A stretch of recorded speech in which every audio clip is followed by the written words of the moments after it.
So what we've already done is we've taken the cable and we've cable combed it out, and there's a videotape on that, and we've given gentle slopes all the way down to what's called the relay rack. And the technician here is getting ready to do some punch downs. We'll just dress all of these in to size.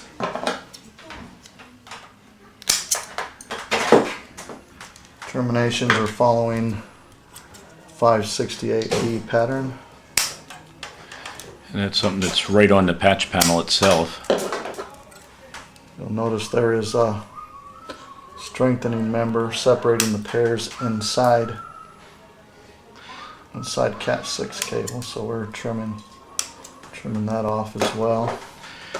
The unique thing about Cat 6 is that it has a tighter twist, a little harder to work with than Cat 5e.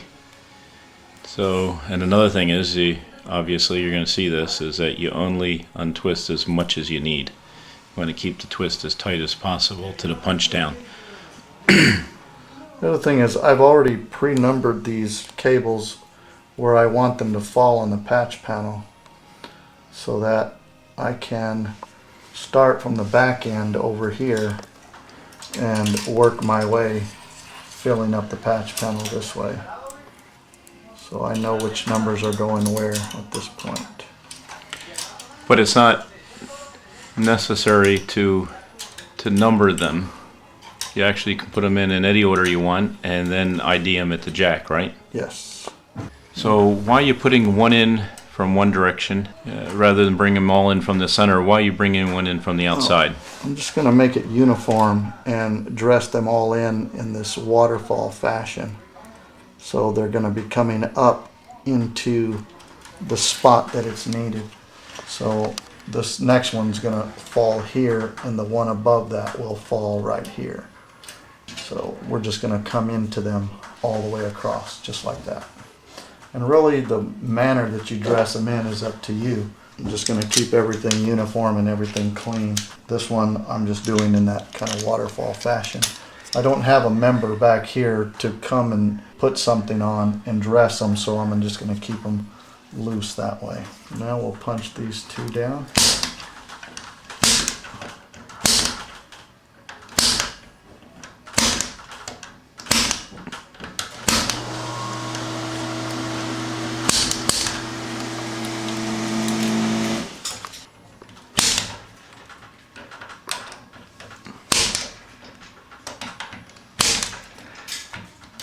And of course that punch down tool has a 110 blade in it. One of the edges have a cut that pushes the cable in. The other end, so you can see the cutting end right there. So the cable is pushed in, and then whatever is sticking out is cut off. Perfect trim. Now as Patrick's punching down some more, I wanted to show you some other things here. See how the relay racks are bolted to the floor, and then at the top they're also bolted to the cross member. We have a ladder on top. The ladder is bolted to the wall using an L bracket that's specifically designed to be bolted to the wall, and at the same time using J hooks that just grab the ladder rack where you can run your cable across. You can see where the cable is running across, very nice and neat. Neatness counts in cabling. So if you saw our other video on the cable comb, that actually takes these cables and puts them all in a nice straight path, easy to put together. Also notice that we use Velcro here. And the reason why you want to use Velcro is in the future, if you want to add another cable, if you use tie wraps, you're going to have to cut all the tie wraps, where all you need to do on the Velcro is just undo it, add the cable, Velcro it back. Velcro is easier on the cable also because the tie wraps are thinner. So as you tighten down the tie wrap, sometimes it can stress the cable out, squeeze it too tight, where it's kind of hard to do that with Velcro. Let's take a look at the front. And there's your J hooks right here that's holding the frame. Or we're going to have equipment attached to these also, but in this case it's the patch panel, 348 port patch panel. Notice a nice sleeves with a stub out in the ceiling. Not only does the stub out have nice sleeves, but it also has that little bushing to protect the cables as you pull them through, that little white ring that goes around the 4-inch stub out. It's just stubbed out in the ceiling. It doesn't go anywhere. It just makes the cable nice and neat as it comes through the ceiling. Now, Patrick, how do you know which cable to punch down? Well, two ways. You can either just pre-number them or just pull them out of the stack kind of as they fall. So if you'll look back here, you'll see this cable right here is, I don't want to grab this cable over here and bring it in because it crosses everything. But from the back over here, you can take the next cable and bring it in close. And then as they come in, you can bring those cables in. I can always pull the Velcro off and adjust the cable if I need to pull one around. But it's not necessary to label each cable as it comes in, because you can also, once everything's punched down, you can identify it from the jack itself. When you test out the jack, it will identify which port goes to which cable.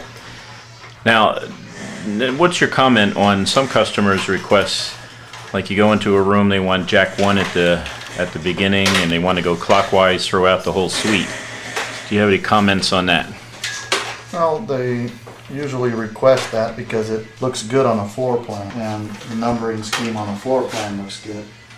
But as soon as you add a new cable to that room, if you have 48 cables and that room has number 1 and 2 in it, then now you've just added cable number 49 right in the middle, so you're going to mess up the cabling scheme somewhere. But usually it's requested like that because they like to look at it real nice on a patch panel. But in reality, if you just cabled it as the cables flow and then identify where it's at on the patch panel on each jack, it's half the labor that is involved.